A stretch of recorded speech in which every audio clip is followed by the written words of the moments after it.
Percival West already had the brass key in his hand when Genevieve Ackerman pointed her daughter off the porch without assent. Zerelda Ramsey gripped her small brown valise, crossed the narrow, dusty road under two older women's eyes, and stopped at the inn door Percival was holding open.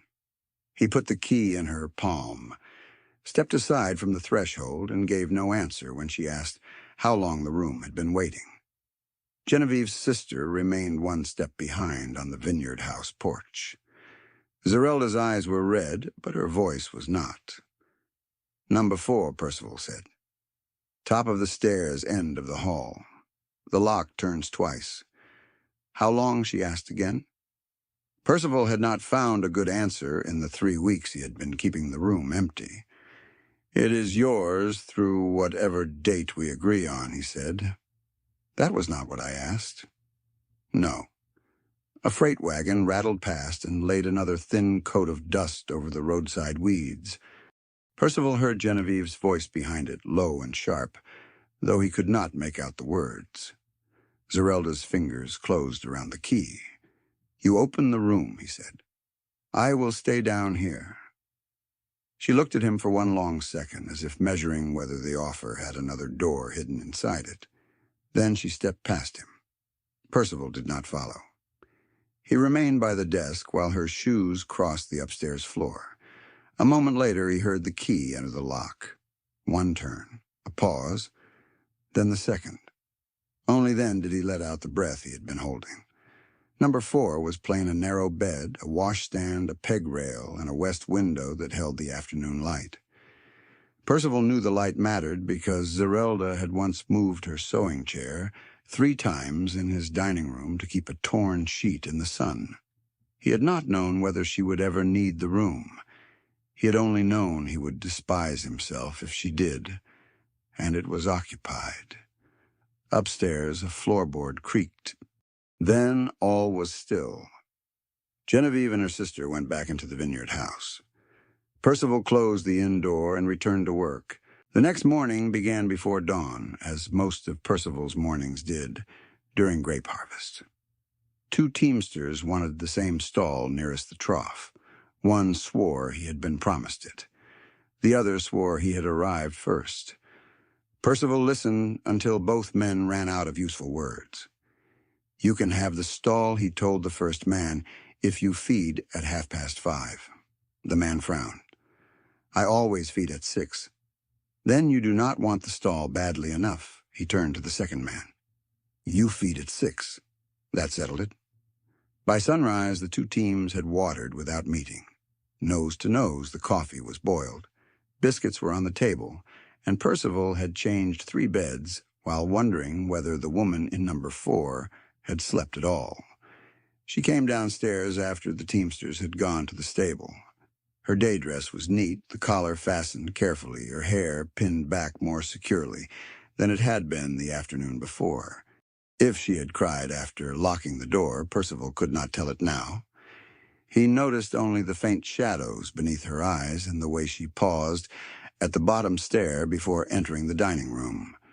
He poured coffee and placed the cup at the far end of the common table. She sat. "What do you charge for the room, Mr. West?" 75 cents a day, meals included. She wrapped both hands around the tin cup. "And you expect payment when you have it?" Her gaze lifted at once. Percival set the pot down. He knew that look. He had seen it on farmers offered seed on credit, and on freighters asked to sign for goods they had not yet inspected. A favor with no edges could be more troublesome than a bill. "Quincy Holmes comes from Placerville on Saturday," he said. "He usually carries your cloth orders. I expect he is carrying payment as well." "You expect correctly. Then Saturday will do." She took a cautious drink of coffee and stopped with the cup halfway down. Percival waited. "This is remarkably strong, I have been told. It may be strong enough to hold a spoon upright. No guest has yet left a spoon in long enough to find out." The corner of her mouth moved. Not quite a smile, but near enough to change the room. Percival looked away first and reached for the stack of plates. There were times when a man could ruin a small mercy by staring at it. "I will need 10 days," Zerelda said. He set the plates on the table. 10. My Saturday payment will cover more than the first week. I have work due after that. I would rather know where I am sleeping while I finish it. 10 days is fine. And if I decide to leave sooner, you tell me which morning. I take the unused days off the bill. She gave a small nod. The rules seemed to ease her more than any assurance he might have offered. Percival pushed the sugar bowl toward her. "There is one matter?" Her shoulders tightened. "The sugar is for guests. You need not ask each time." For a moment, she simply stared at him. Then she put half a spoonful into the coffee. That was the first easy thing between them. By noon, the inn had returned to harvest disorder. Dust gathered in the entry, and a buyer asked for the quietest room in the house. Percival told him it was taken and did not say by whom. Near midday, Zerelda came down carrying her sewing basket. "I need to ask one thing before I stay the 10 days, she said. Percival rested both hands on the desk. "Ask. If you need linen from the room, you knock." "I do. I mean, even though it is your inn. I understood you." She studied him, perhaps waiting for a condition. He added none. "And if my mother comes here," she said, "she does not go upstairs because she says she is my mother. She does not go upstairs unless you ask me to send her." Zerelda's grip on the basket loosened. "The room key stays with you," Percival said. "If you want the room swept, leave the door open in the morning. If it is shut, I pass it." Her eyes moved to the key tied now to a narrow ribbon at her waist. "Thank you." He shook his head once. "Those are room terms, Miss Ramsey." Not a kindness. Something in her face softened at that distinction. She looked toward the front parlor. It was empty except for 2 chairs, a settee that had survived 3 owners, and a square table under the east window. "I have customers who need fittings," she said. "I cannot very well bring them upstairs." "No." "Could I use the parlor on Tuesday and Thursday mornings, after breakfast?" Percival considered the hours. Boarders rarely wanted the parlor before noon, 20 cents a week for the use of it. She did not bargain. "Agreed." "1 chair lists to the left." "I noticed. I have meant to fix it." "No need." Her voice stayed perfectly composed. "I shall reserve it for clients who arrive late." Percival looked at her. This time the smile came properly, though only for a second. He found himself wanting to hear what she would say next. That was inconvenient. On Thursday, Genevieve's sister came through the inn door just before noon. Percival knew her as Margaret, though they had never exchanged more than greetings. She entered without removing her gloves and stopped in the dining room when Zerelda appeared on the stairs with a basket of mending over one arm. "Your mother says you may come home," Margaret said. Zerelda stopped on the last step. Margaret continued. "The roof is still yours, but any money you earn from outside sewing goes into the household purse as before. Your mother will decide which orders are suitable. She will not have the family name carried around the district as though you were obliged to take in work." At the far table, a boarder stopped his spoon halfway to his mouth, then lowered his eyes to his plate. Percival folded the cloth in his hand and set it on the counter. 3 weeks earlier, while collecting repaired linen at the Ackerman house, he had heard Genevieve warn that one more outside sewing order would cost Zerelda her roof. He had said nothing then. It had been Zerelda's house, and Zerelda's answer. Now the same rule had followed her into his dining room with a stranger close enough to hear every word. Zerelda descended the final step. "Tell my mother I will not return under those terms." Margaret blinked. "You are being foolish." "Perhaps. You have nowhere respectable to go." Percival's jaw tightened, but Zerelda answered before he could decide whether the insult had become his business. "I am boarding here." Margaret glanced at him for the first time.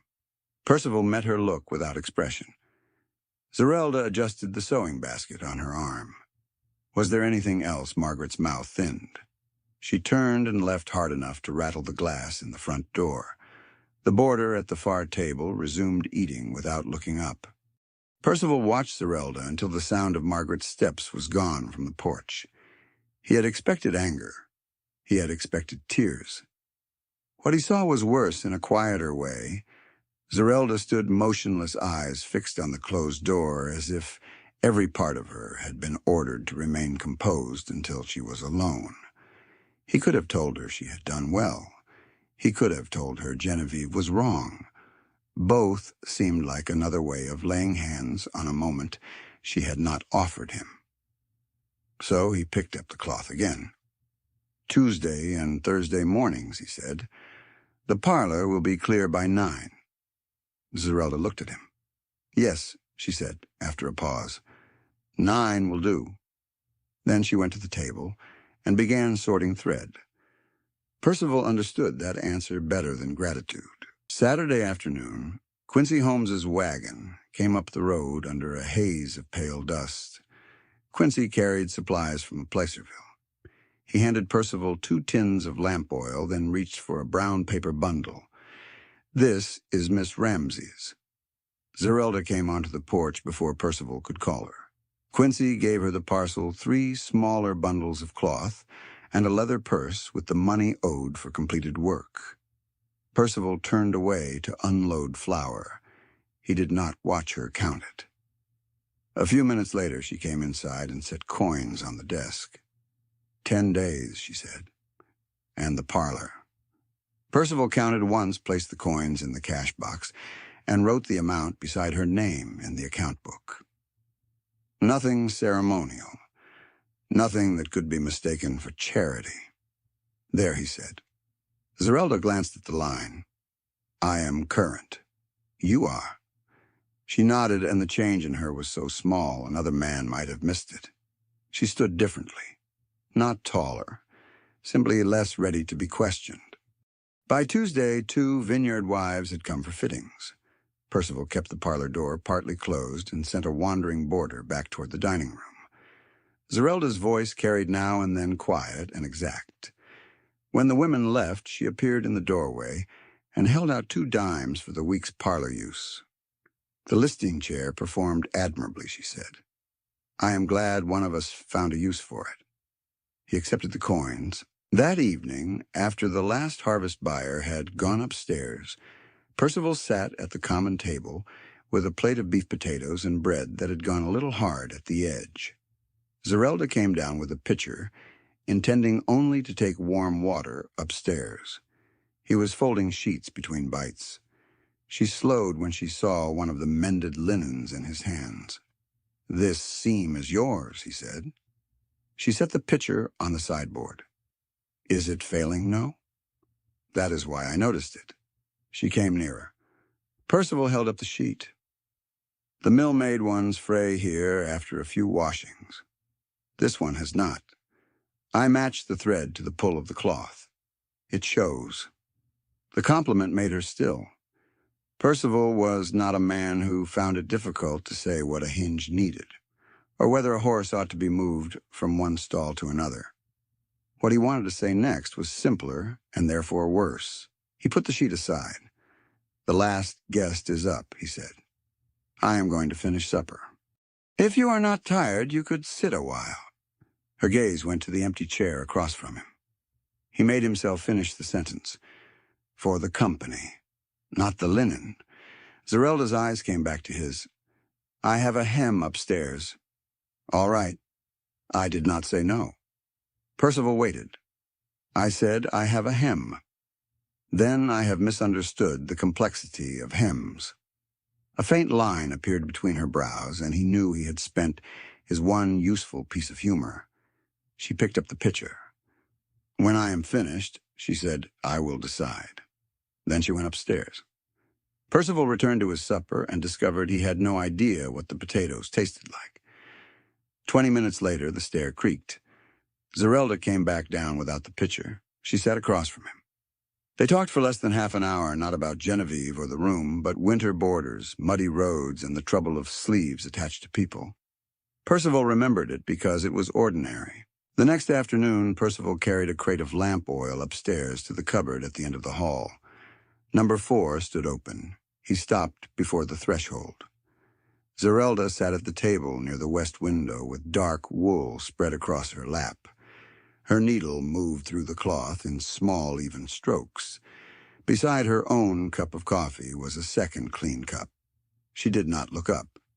"If no one is waiting at your desk," she said, "you may sit for 10 minutes. Percival put the crate down in the hall. "That is very exact. It is a work day." He stepped to the doorway but did not cross until she lifted her eyes and gave the smallest nod. The room looked much as it had the first night. The bed was made. The washstand was orderly.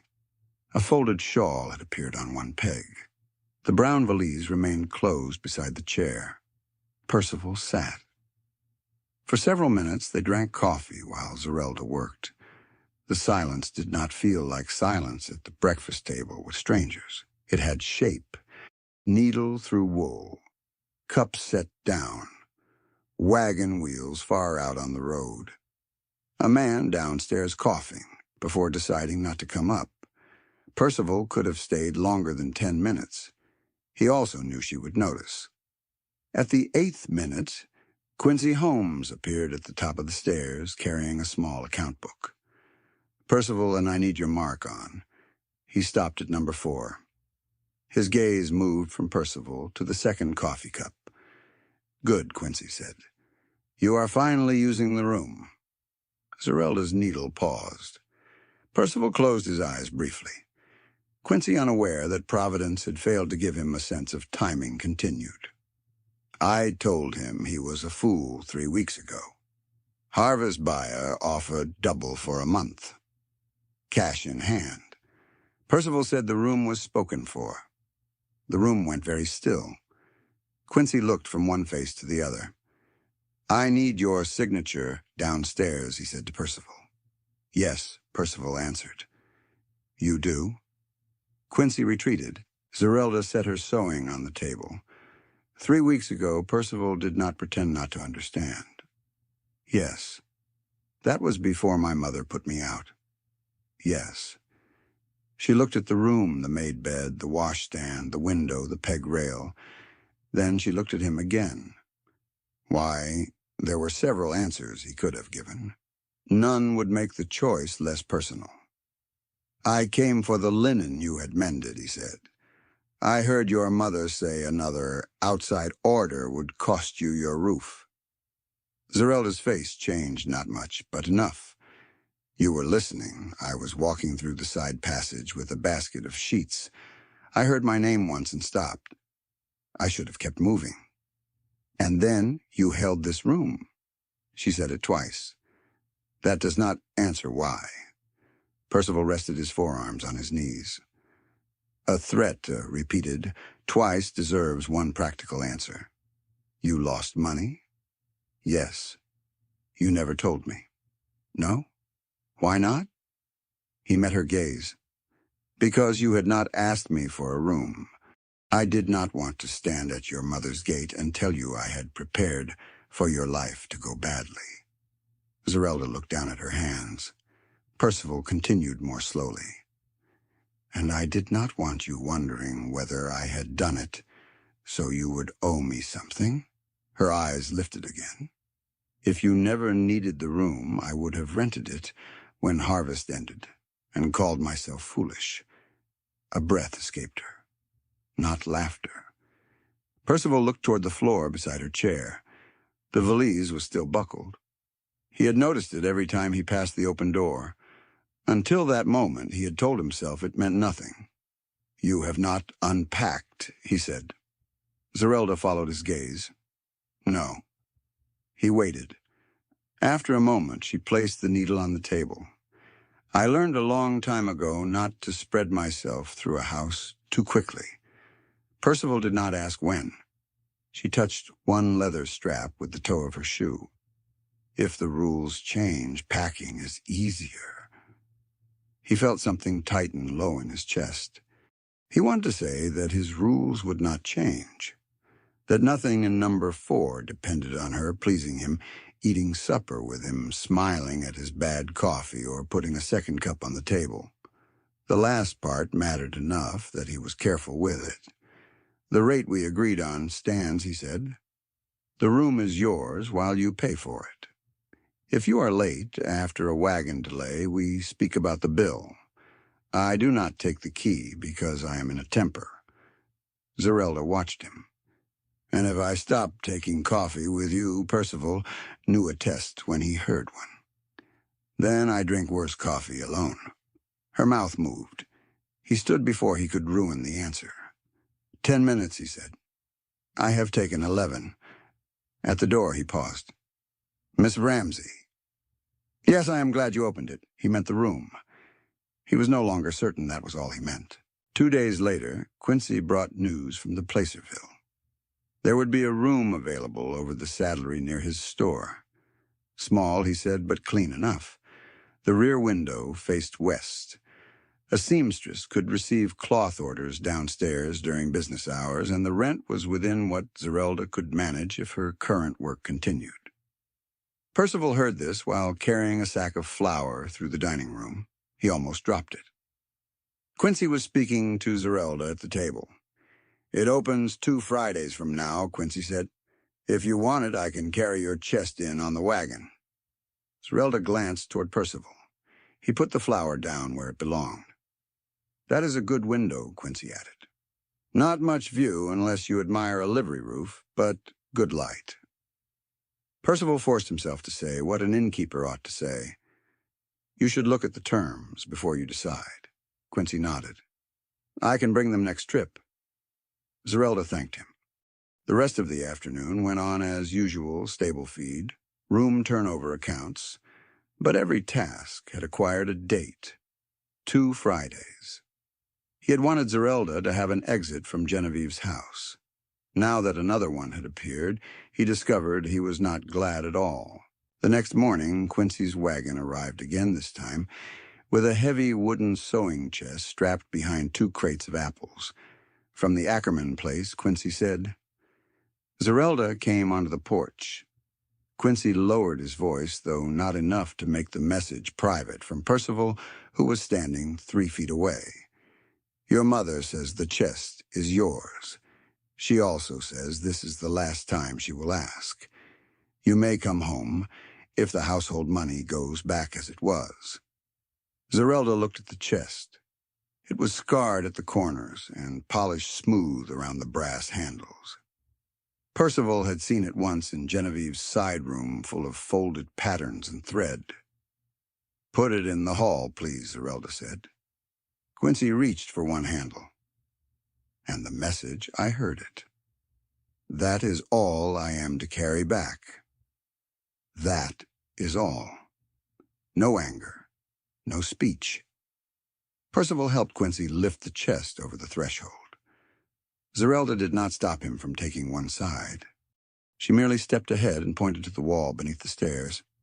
Here, if you please. They set it down. Percival straightened. The chest made number 4 less temporary even before it went upstairs.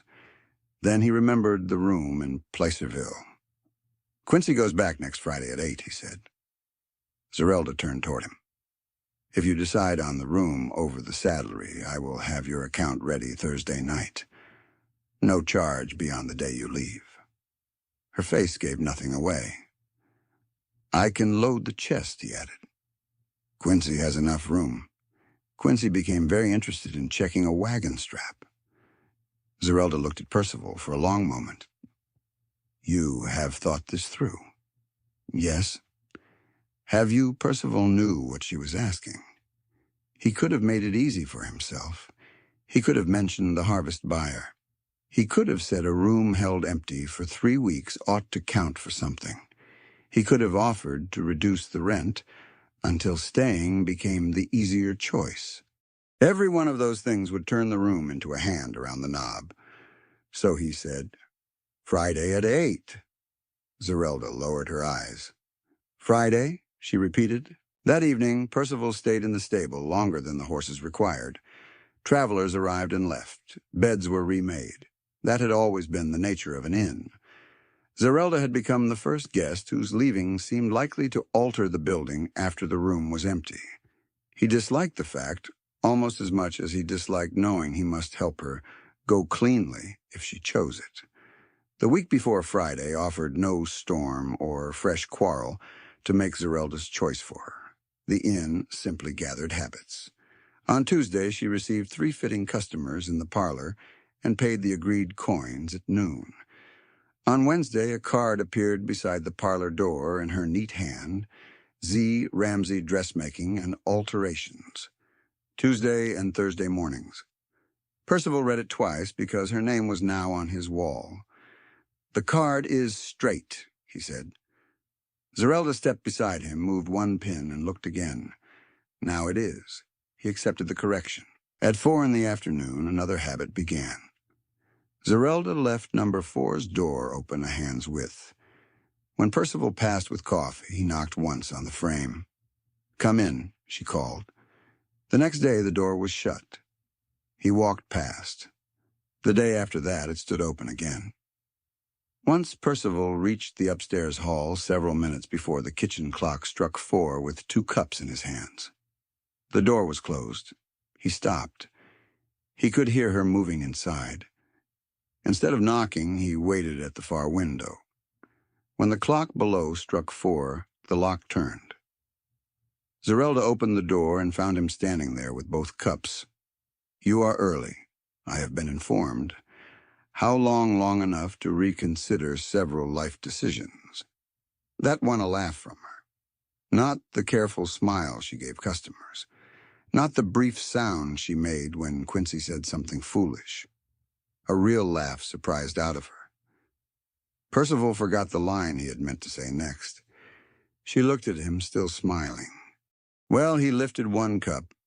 "I brought coffee. That is not usually considered an apology. It is all I have." She opened the door wider.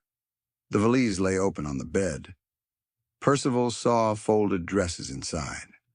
For one hopeful second, he thought she had begun to unpack. Then he noticed the empty spaces arranged too neatly and understood she was packing for Friday. He sat anyway. Zerelda took the second cup. Neither of them mentioned Placerville. On Thursday morning, after her last fitting customer left, Percival passed the parlor and stopped. The card bearing Zerelda's name was gone. He found it an hour later resting on top of the open valise upstairs, tucked beneath a folded collar so it would not bend. At 4, her door stood open. Percival knocked and entered with the coffee.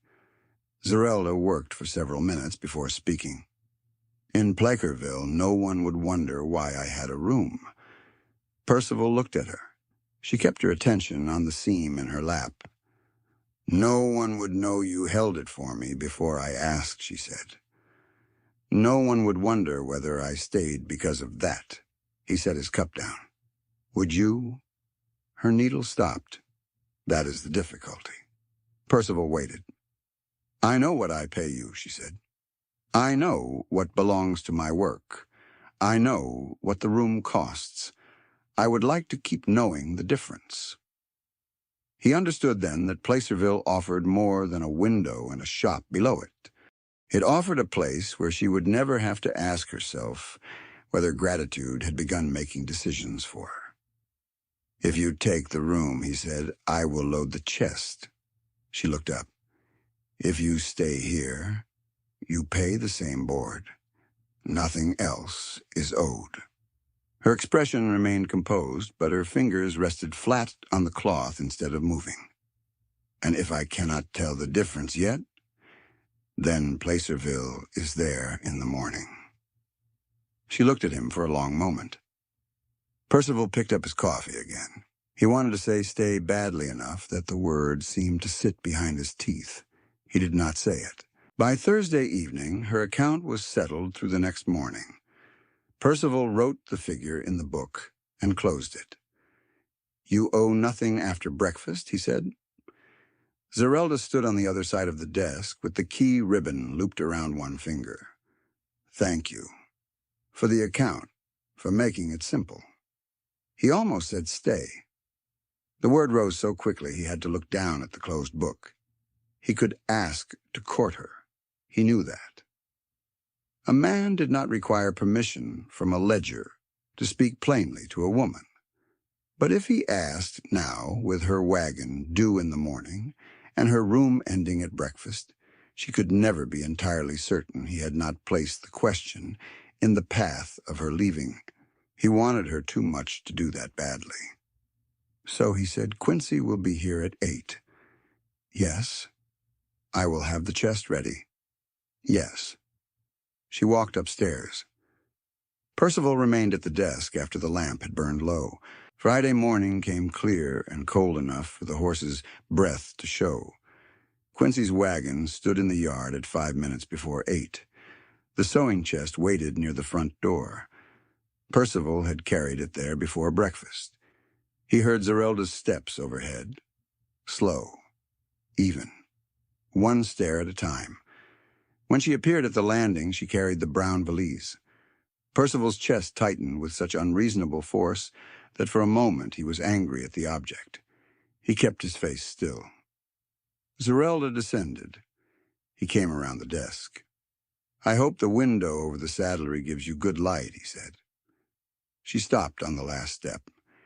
It does, according to Quincy. Quincy has lied about weather and coffee, but never about windows. Her mouth almost curved. Percival reached for the sewing chest. Do you want me to take this out? No. He stopped. Zerelda set the valise on the floor beside the desk. Not beside the door. Beside the desk. Percival looked at it, then at her. Quincy can carry my finished work to Placerville, she said. And he can bring cloth back. I do not need to live over the saddlery to use the town. Percival did not trust himself to answer yet. I want to keep number 4, she continued. At the same rate. He heard the wagon horses shift outside. You have enough money for the other room. Yes. You would have your own arrangement there? Yes. And you still want to stay here? Zerelda's eyes held his. Yes. The answer reached places in him he had kept carefully unoccupied. He took one breath. Your rent is your rent, he said. I will take it because you have made it plain you mean to pay it. She waited. What I want has nothing to do with the account. A faint color rose in her face. Percival went on before caution could become cowardice. I want to call on you, Zerelda. Properly, if you will let me.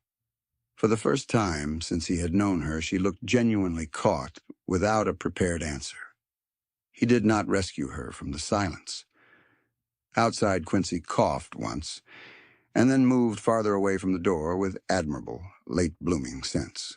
Zerelda looked down at the valise. Then she touched the key ribbon at her waist. If you call on me, she said, number 4 remains my room. Yes. You still knock? Yes. And I pay the same rate. Yes. She lifted her eyes. Then you may call on me. Percival smiled. He had not intended to. It happened anyway. Zerelda looked at him for another second, and the careful composure returned around a smile of her own. Though not this minute, she added. I have 3 skirts due Tuesday. That seems severe. It is business. I am learning the difference. She bent for the valise. Percival moved instinctively, then stopped before touching it. May I? Zerelda considered him. Yes. Take it back upstairs. He carried the valise. Not out to the wagon. Up the stairs. At number 4, he knocked on the open frame with one knuckle before stepping through. Zerelda saw him do it. That mattered more than anything he might have said. Courtship changed less of the inn than Percival might once have imagined. Zerelda still paid for number 4 and the parlor mornings. He still rose before dawn for teamsters, and she still worked by the west window until the light failed. On Sundays, when wagon timing allowed, he walked with her after church in Placerville. On quiet evenings, he asked whether she wanted company. Sometimes she said yes. Sometimes she had work and said no. The first time she said no, disappointment followed him downstairs. At 4 the next day, her door stood open. He understood. 6 weeks after Zerelda first crossed the road with one valise, the harvest wagons had thinned, and November had quieted the foothills. 2 rains pressed the dust flat, and the inn no longer filled every night. Percival noticed he had stopped listening to every footstep on the stairs as if it might end with Zerelda leaving. Her movements above him had become part of the building's ordinary life. Number 4 no longer looked like a room being held against emergency. Percival knew that because Zerelda had finally asked him to help carry the sewing chest upstairs. She chose the place herself beneath the west window. A small basket of thread sat on the peg rail. Paper patterns lay beneath the table. 2 finished dresses hung beneath cloth covers from hooks on the wall. The brown valise remained in use, but it no longer sat buckled beside the bed. Quincy came on a Thursday with velvet wrapped in paper. For Miss Ramsey, he said. Percival looked at the sender's name and went still. Genevieve Ackerman. Quincy noticed. Payment is inside, he said, in advance. Percival carried the parcel no farther than the desk. When Zerelda came down, he pointed to it. That arrived for you. She read the name. He watched her face, careful not to ask what he had no right to ask. Zerelda opened the paper enough to inspect the velvet and the note tucked inside. She read in silence. What does she want? Percival asked, only after Zerelda looked up. The sleeves shortened, and the bodice altered before Thanksgiving. Are you taking it? Zerelda folded the note once. Yes. He waited. At my usual rate, she added. And she has already paid it. Percival nodded. No reconciliation, no surrender, no victory speech, just different terms. It seemed to him a better ending to that quarrel than anything louder could have been. Zerelda picked up the parcel. Mr. West. He looked at her. You are staring at my velvet. I distrust any cloth expensive enough to arrive with instructions. There are only 4 lines. Then it has shown restraint. She gave him the look that meant he had used enough wit for one exchange. I will leave the cloth to its professional. She went upstairs. At 4, Percival poured 2 cups of coffee. He carried them to the second floor and stopped outside number 4. They were openly courting now. He had kissed her once the previous Sunday after asking and receiving an answer that left him grinning like a much younger man for the entire ride home. The fact had not changed the door. He raised his hand and knocked. There was a pause. Then Zerelda called, Come in. Percival opened the door.